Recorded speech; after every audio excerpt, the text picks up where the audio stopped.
Shalom, shalom, Israel is your brother Darka Bar with a quick lesson. Quick. First and foremost, I want to give all praises to Yahweh, Bashem, Yahweh Shai, Bashem Kakadash. Yahweh is the most high God, and Yahweh Shai is to the world, and he calls Jesus the Christ. I want to give double honors to the apostles and the elders of Great Millstone who've been ruling well through the Spirit, teaching His word and believing His word to the best of their ability. And mighty shalom to the hopeful elect scattered four corners of the earth, teaching His word and believing His word in and out of congregation. Lord willing, the Most High continue to put on your spirit to endure it. And Lord willing, the Most High have mercy on the other brothers and sisters. Um, that's not in the faith. The OG had asked me a question today, but he was really, paraphrasing the scripture on the narrow path, straight is the gate. So he was saying, man, what's a precept to that? And we go there, we in there, you know what I'm saying? We reading it, and then we get the precepts for the narrow path. So I'm gonna just bring it up because it's edifying because when you come in this truth, you're trying to strive to be in the narrow path. You know, the OG, he right next to me. So he get to get some type of understanding on knowing, you know, walking this path is not easy, and this is not for the weak, right? So this is Matthew chapter 7, and I'm gonna read 13 to 14. It says, enter ye in the straight gate, for wide is the gate, for broad is the way that leadeth to destruction.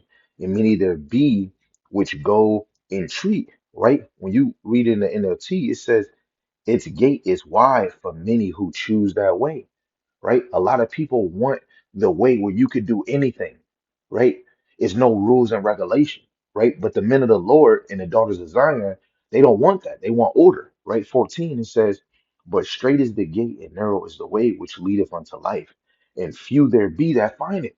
You got to be examining yourself to see if you are that few, right? If your works and your faith do not show that you could be that few, nigga, you are a background character, right? When you come into this knowledge, you have to when you come into this knowledge, you have to figure out what is the narrow path. So I'm about to just bring out a few scriptures and close it out. This is Matthew, the 24th chapter, and verse 24 to 25. For some reason, it's not it's not mathing right now. So what I'm gonna do is I'm gonna use my other Bible app.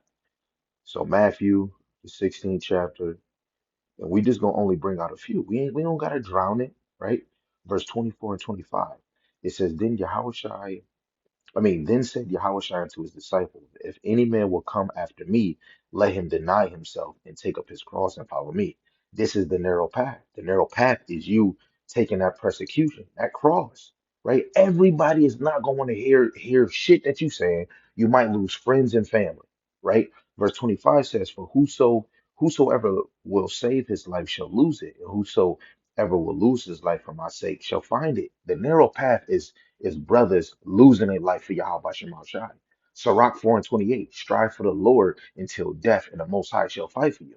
You got to strive for truth, right? You niggas making out bug out bags, going to camp with Drakes and AK-47. When Jacob Trouble come, is you going to put that same armor on, right? You got to put that armor of faith on, right? Let's get another one. This is Proverbs chapter 4, verse 26 to 27. Let's get it. Proverbs 4, verse, what do we say? 26 to 27. That's what it reads. It says, ponder the path of thy feet, right? And when you go into Psalms, right? What do your feet lead you to? To the law, statutes, and commandments of Yahweh Shem Shai. Let all thy ways be established. Turn not to the right hand nor to the left. Remove thy foot from evil, right? When you go to First Corinthians, right? This is just off the top of the dome. First Corinthians 15 verse 54, right? It's another one I want to go to, but it's the first one that I thought of, right? First Corinthians 15 and 58. It says, therefore, my beloved brethren, be ye steadfast and unmovable, always abounding in the work of Yahweh Shem Shai, for as much as ye know that your labor is not in vain in Yahweh Shem Shai. The ones that seek in the narrow path are unmovable. Niggas can teach you Shabba Dabba Yu-Gi-Oh! And you're not budging. Somebody trying to tell you that everybody can be saved, you can eat whatever you want, right? You're not budging, right? Your wife go against you and like, oh, Jesus for everybody, prove it. And she can't prove nothing. Guess what? You just cut her and now she need a piece of tissue. right? You got to stand firm for what is true and walk away from what's false. If they can't go in book, chapter, verse, then they need to shut up. Because Sirach, I believe the fifth chapter or the seventh chapter, it says if you don't have an answer, put your hand over your mouth, right? And we got the answers. It's right here. Proverbs chapter 8, verse 20, it says, I lead in the way of righteousness. In the midst of the path is judgment. When you go to Matthew chapter 5, verse 6, it says, blessed is he that hunger and thirst for righteousness. Only somebody that's seeking a narrow path is going to be thirsty and hungry for righteousness' sake, right? Um,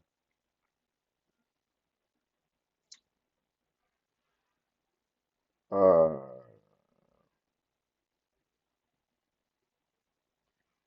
I don't want to give y'all too much. Don't give the people too much, right? Here going. Let's just close out with this one, right? This is St. John chapter 15, right? You go to St. John 15, right? Like I said, this lesson should just be straight on point. You're gonna go to verse 18, and we just gonna read from verse 18 to 20, right? St. John 15, verse 18 to 20. It says. If the world hates you, ye know that it hated me before it hated you, right? So why would you want to be of the world? The world hates you. They're promoting the LGB 123 Sesame Street crew, right? They want men to be more effeminate. We understand what we said earlier, OG. A feminine man can't inherit the kingdom. Hey, he chose the wrong position. Right? Verse 19, it says, if ye were of the world would love his own. If the world love you, why is it still calling you a bitch, a hoe, a slut, or African American? Why are they not calling you the Israelites, the Jews? Right? Let's make it make sense. It says, but because ye are not of the world, but I have chosen you out of the world, therefore the world hateth you. That's why they not showing that they really love you, right? Let alone they got niggas over here working crazy at work. It doesn't matter what age you is, you working.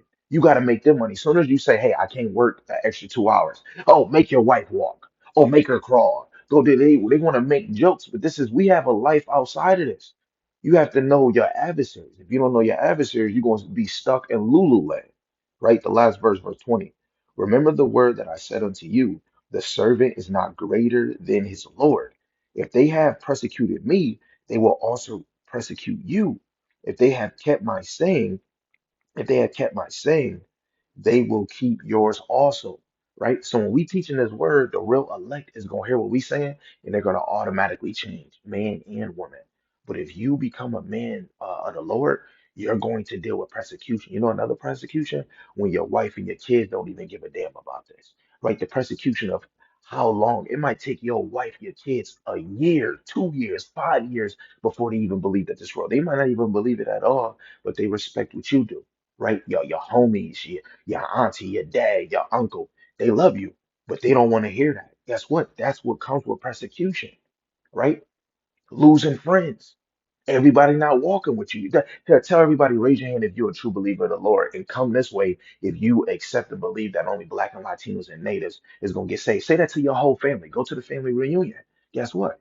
They going, no, I'm good. I'm over here. We're for Jesus right? So you have to choose the one that's with you, right? Because Romans the ninth chapter it shows you all Israel is not Israel, right? So the narrow path. Let's just close out with this one. Second Ezra. I don't know if you got that over there, OG, but Second Ezra chapter 9, verse 7. This is the key point. It says, and everyone that shall be saved shall be able to escape by his works and by faith whereby ye have believed. If you're not doing all three, nigga, you might as well say bye. You might as well say you a background character. I don't want to be you right? Never have and never wanted to, right? Lord willing, the Most High put it on our spirit to do better, right? If I could do it, you could do it. If you could do it, I damn sure could do it. And me bringing up this lesson does not mean I'm better than you, right? It just means that the joke is up. I understand the mystery, right? Let's be Scooby Doo. Scooby Doo. This is investigation. Go get the mystery. Go find that last piece of the puzzle. The last piece of the puzzle is the truth. What he's saying in St. John 17 and 17, right? Sanctify them through thy truth. Thy word is truth. right? You have to be approved through the word, through precept upon precept, line upon line, here a little and there a little. You need the breakdowns, you need the prophecies, the parables, and the dark sayings. So, Lord willing, you are walking that narrow path and doing an electric slide away from the broad path. It's your brother Dargabar. Till next time. Shalom.